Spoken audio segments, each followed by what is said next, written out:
लेकिन हमारे यहाँ क्या हो रहा है, हमें ये नहीं, इस बात की परवाह नहीं है कि दुनिया में क्या हो रहा है, इस्लामी दुनिया में क्या हो रहा है, मिडल ईस्ट में क्या हो रहा है, हमारे हमसाए में क्या हो रहा है। हमें परवाह सिर्फ ये है कि हमारे मुल्क में सियासत क्या है, हमारे मुल्क में पीटीआई क्या करना चाह रही है, हमारे मुल्क में हुकूमत पीटीआई को रोकना कैसे चाह रही है। और आज पिंडी मैदान जंग बना हुआ है, जैसे मिडल ईस्ट मैदान जंग बना हुआ है, इधर पिंडी मैदान जंग बना हुआ है। यहाँ पे पुलिस और पीटीआई के वर्कर्स के दरमियान लाठीचार्ज, आंसू गैस और पथराव का सिलसिला जारी है। हमने पूरी कोशिश की आज कि पाकिस्तान तहरीक इंसाफ के किसी लीडर को अपने प्रोग्राम में ले सकें, लेकिन कोई अवेलेबल नहीं है। तमाम के फ़ोन या तो बंद हैं इस वक्त या वो छुपे हुए हैं, और इस वक्त वहाँ पे मुजाहरा करने की कोशिश हो रही है। पिंडी और इस्लामाबाद के तमाम रास्ते बहुत सारी अहम जगहों से बंद हैं, लोगों को शदीद मुश्किलात का सामना है। मुसलसल पिछले 11-12 साल से हम ये देख रहे हैं कि इस्लामाबाद में ख़ास तौर पे एक एहतजाजी कैफियत हमेशा जारी रहती है। और बदकिस्मती ये है कि ये एहतजाजी कैफियत जिन सियासी जमातों ने शुरू की है, जिन्होंने इसको महारत से सरंजाम दिया है, उनकी तरबियत कहाँ पे हुई, उनकी तरबियत करने वाले कौन थे, वो तरबियत करने वाले आज किन मुल्कों में रह रहे हैं, उन तरबियत करने वालों के बच्चे आज किन ममालिक में रह रहे हैं।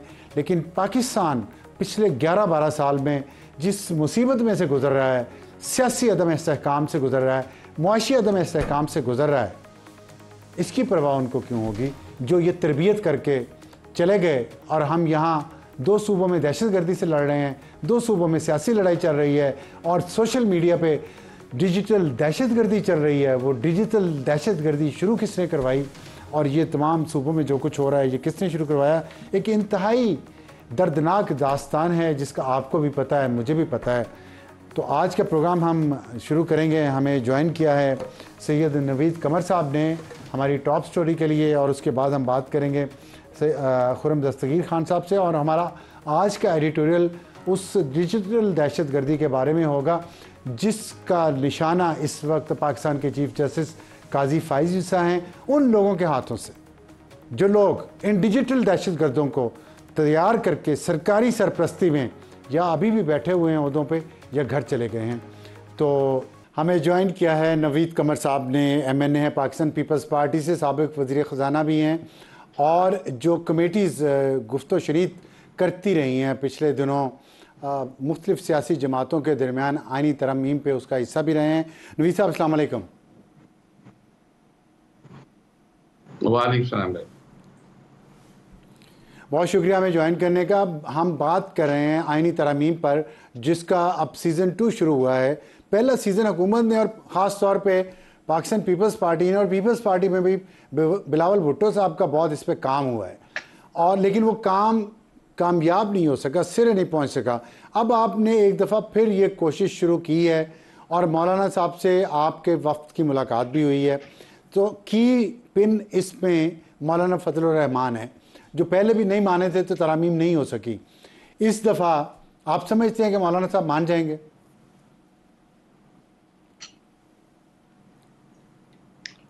बिस्मिल्लाहिर्रहमानिर्रहीम। अफसर भाई, सवाल ये है कि जाहिर है कि politics is the art of the possible. क्या हो सकता है, जाहिर है कि आपने लोगों के साथ इंगेज करना होता है। जब आप इंगेज करते हैं तो उनके जो कंसर्न्स होते हैं उसको भी एड्रेस करने की कोशिश करते हैं, और अपनी जो इश्यूज हैं वो भी सामने रखते हैं। और जाहिर है कि ये पेनस्टेकिंग एक प्रोसेस होता है, लेकिन अल्टीमेटली देखें ना, हमने तो बड़ी बड़ी कंसेंसस बनाई। ये 73 कॉन्स्टिट्यूशन कंसेंसस से बना, 18th अमेंडमेंट कंसेंसस से हुई। तो जब तक कि वो हम उस स्टेज पर नहीं पहुंचते तब तक प्री मैच्योरली चीज़ों को पुश करना जो है वो इतना सही नहीं होता। तो आपने स्टेप बाय स्टेप चीज़ों को लेके जाना होता है, और उसके बाद मैं बिल्कुल पुरुमीद हूँ कि इंशाल्लाह मौलाना साहब भी इस प्रोसेस में शामिल हो जाएंगे।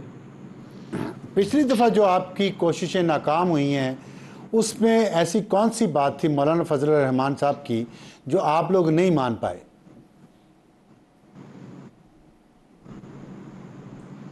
नहीं, ये बात नहीं है कि मौलाना की कौन सी बात थी जो हम नहीं मान पाए।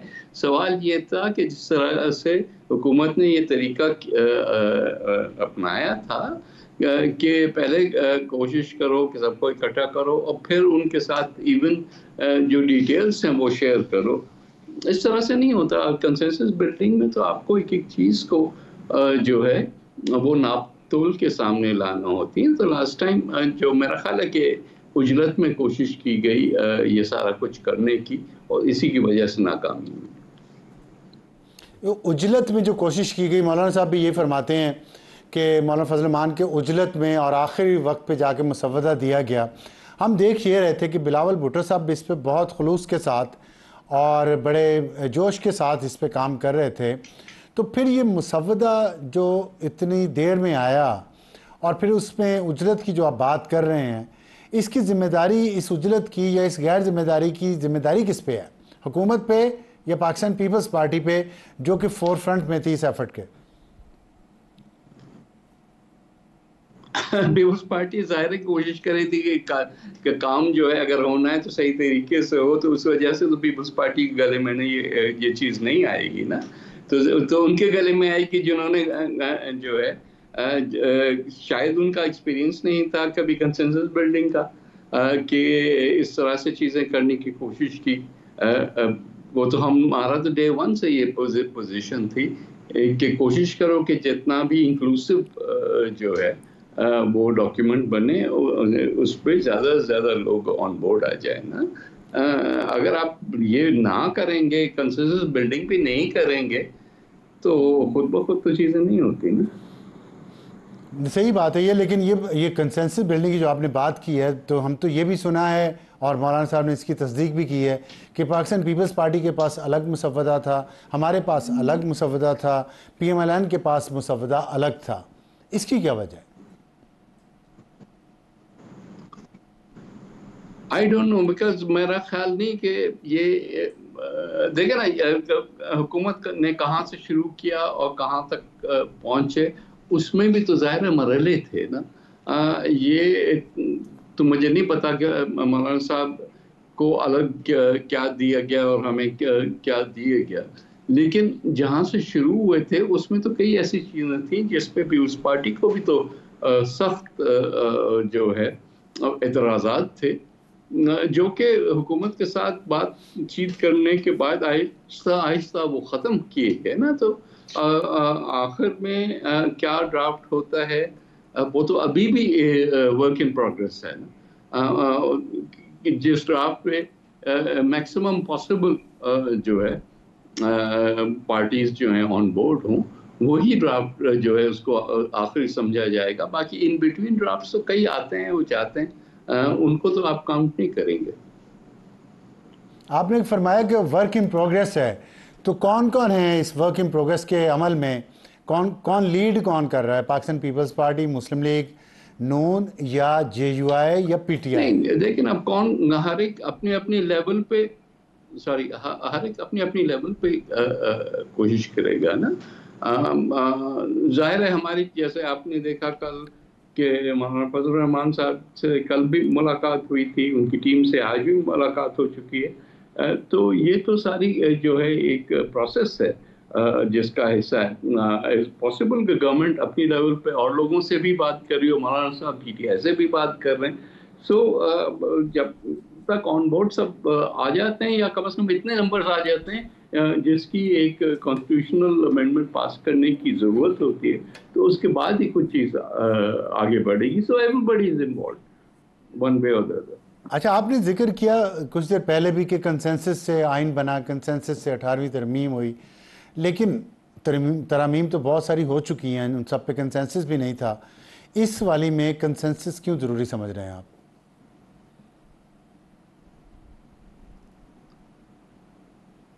कंसेंसस, सॉरी, रिपीट करें ज़रा। आपने फरमाया कि 1973 का आइन कंसेंसस से बना था, 18वीं तरमीम कंसेंसस से हुई।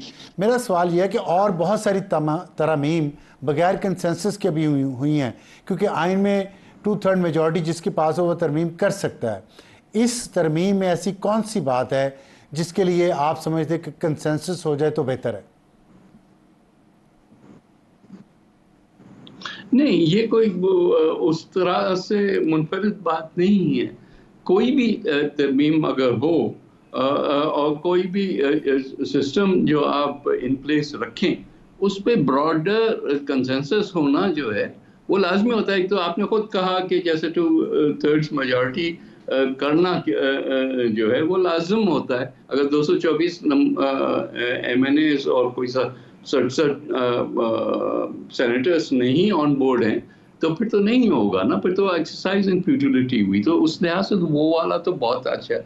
आप उससे आगे जाके तमाम पार्टीज को ऑन बोर्ड करना, वो एक फेदर इन द कैप है, वो और भी अच्छा है। लेकिन अगर वो नहीं भी होता तो 2/3 वाली पार्टीज तो कम से कम होनी चाहिए ना। ठीक है, आपने कहा फेदर इन द कैप होगा अगर और पार्टीज़ भी आ जाएं, लेकिन 2/3 मिनिमम होना चाहिए जो आइन की रिक्वायरमेंट भी है। लेकिन यहाँ लगता है कि सब लोग ये चाह रहे हैं कि पीटीआई भी इसमें आ जाए, और इतलात ये हैं कि पीटीआई किसी भी आइनी तरमीम में दिलचस्पी नहीं रखती और ना ही साथ देगी हुकूमत का या हुकूमती जमातों का। इस सूरत हाल में आप समझते हैं कि पीटीआई अगर ऑन बोर्ड ना आई तो इस तरमीम की जो लेजिटिमेसी है वो क्वेश्चन मार्क रहेगा उस पर, और पीटीआई इसको इस्तेमाल करेगी सियासी तौर पर नहीं, और ये कभी सड़कों नहीं पर होता। एहतजाज करने में?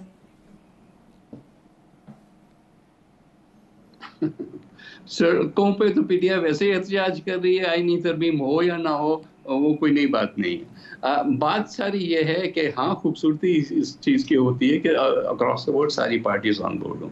लेकिन अगर ऐसी ऐसी रीजनिंग हो कि हमें पॉलिटिकली सूट नहीं करता है, गवर्नमेंट का साथ दें, तो फिर तो ना हुई ना। कोई कंसेंसस में आप आने के लिए तैयारी नहीं है तो फिर बात अलग है। सवाल ये कि जो इश्यूज ये रेस कर रहे हैं या जो कंसर्न्स शो कर रहे हैं, वो बैठ के बात करेंगे तो पता चलेगा ना कि कंसर्न शायद उनके गलत हैं। वो बार बार चीजें वो पर्सन स्पेसिफिक हो रहे हैं, वो जिसकी जरूरत नहीं है ना। आप इंस्टीट्यूशन बिल्डिंग करते हैं, आप किसी एक बंदे के फॉर और अगेंस्ट तो नहीं बात करते।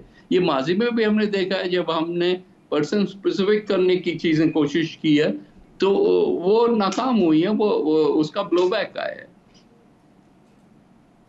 अच्छा, इसमें ये जो तरमीम अब होने जा रही हैं उस पर पाकिस्तान पीपल्स पार्टी का बड़ा अहम रोल है। तो आप समझते हैं कि अक्टूबर के पहले 2 हफ्तों के दौरान पीपल्स पार्टी मौलाना फजल रहमान साहब को ऑन बोर्ड लेने में और दूसरी सियासी जमातों को साथ लेने में कामयाब हो जाएगी? भाई अक्टूबर आप के दूसरे टाइम हफ्ते तक? देखें, आपका सवाल जो है उसी में उसका जवाब है कि अगर आप पहले से टाइम फ्रेम डिसाइड कर लेंगे तो फिर आपने कंसेंसस बिल्डिंग क्या की। जाहिर है कि टाइमिंग वैसे तो इम्पोर्टेंट होती है, लेकिन whatever time it takes is takes ना। पहले जब कंसेंसस बिल्डिंग हुई थी तो उसमें कौन सी डेडलाइंस जो थी मीट करनी थी कि आप आज ये सवाल हमसे कर रहे हैं। नहीं, डेडलाइन इसलिए कि आप लोगों ने इजलास बुला लिया, हफ्ते को भी इजलास हुआ, इतवार को भी हुआ। पहले सुबह 9 बजे का टाइम, फिर 10 बजे, फिर 2 बजे, फिर रात के 10 बजे सारे लोग यहाँ मौजूद थे, फिर भी इजलास नहीं हो सका। तो भाई आप लोगों ने बनाया उसको। थोड़ी सी मैं करेक्शन कर दूंगा अफसर जी जी भाई, कि हुकूमत जी ने जी। बुलाया और उजलत में बुलाया और गलत किया, और उसका गलती को जाहिर है कि उनको रिपीट नहीं करना चाहिए कि पहले सब लोग इकट्ठे हों, उसके बाद जो है आप बैठ के ये सोचते हैं कि क्या करना है। ये नहीं होता। पहले आप फैसला कर लें करना क्या है, उसके बाद लोगों को कहें, और जब इतने लोग आपको पता है ठीक कि है। आ गए तो फिर आप इजलास बुलाएं ना। ये आपने बड़ा अच्छा पॉइंट रेज किया, मैं पहले भी इस पे बात कर चुका हूँ। मेरा एक सवाल ये यहाँ पे बनता है कि उजलत में जो बुलाया गया इजलास और तैयारी भी पूरी नहीं थी, और फिर हमें लगा कि कोई एक कलेक्टिव लीडरशिप नहीं है, सिंगुलर चेन ऑफ कमांड नहीं है इस प्रोसेस में आईनी तरमीम के। अभी भी हम देख रहे हैं कि बिलावल भुट्टो साहब इसमें लीड ले रहे हैं। आपके ख्याल में इस वक्त जो प्रोसेस चल रहा है दूसरी बार आईनी तरमीम के लिए, उसमें लीड एक पार्टी या एक बंदे के हाथ में है कि वो जिम्मेदार हो, कब इजलास बुलाना है, कब कंसेंसस हुआ है, किस किस चीज़ पे कंसेंसस हुआ है, या अभी भी ये लीडरलेस ही सारा प्रोसेस चल रहा है? नहीं, देखिए ना, हम जो अपनी तरफ से कोशिश कर रहे हैं कि वो मिनिमम पॉसिबल एजेंडा पे कंसेंसस हो जाए और लोगों को इकट्ठे करें, लेकिन at the end of the day इजलास तो हुकूमत ने बुलाना होता है, हुकूमत ने लीड लेनी होती है। पीपल्स पार्टी तो हुकूमत नहीं है इस वक्त, तो जिनका की ड्यूटी है, जाहिर है कि प्राइम मिनिस्टर हैं, लॉ मिनिस्टर हैं और पूरी टीम है, उन्होंने इस चीज़ को आगे बढ़ाना है। तो हम आपके उनको ख्याल ये में दे सकते हैं कि बिलावल भाई हम इतना अचीव कर चुके हैं। बिलावल भुट्टो साहब का किरदार इस आईनी तरमीम में आप नहीं समझते कि बहुत अहम है? नहीं, हम तो है, जाहिर है कि एक नेशनल लीडर हैं और इतनी बड़ी पार्टी के को हेड कर रहे हैं। अब प्लस जाहिर है कि जितना हमारे पास माजी का एक्सपीरियंस है इन चीज़ों का, वो शायद हुकूमत की काम आ जाए ना, ये सारी चीज़ें इकट्ठे करके और आगे बढ़ने के लिए। तो इसमें ये बताइएगा, अगर अल्लाह करे कामयाबी हो, पाकिस्तान को कामयाबी हो, आपकी सियासी जमात को अगर कामयाबी होती है, बिलावल भुट्टो अपने ये जो उनको टास्क है कि उनके पास, उसमें कामयाब हो जाते हैं, तो आप समझते हैं कि बिलावल भुट्टो और वजारत उज़्मा की पोस्ट के दरमियान फासला कम हो जाएगा? इंशाल्लाह। लेकिन जाहिर है कि ठीक है। वो ऐसी असेंबली होगी जहाँ पीपल्स पार्टी के पास लीड होगी, और उसमें हम तो चाह रहे हैं कि बिलावल भुट्टो साहब एक दिन पाकिस्तान के वज़ीर आज़म बने। बहुत शुक्रिया।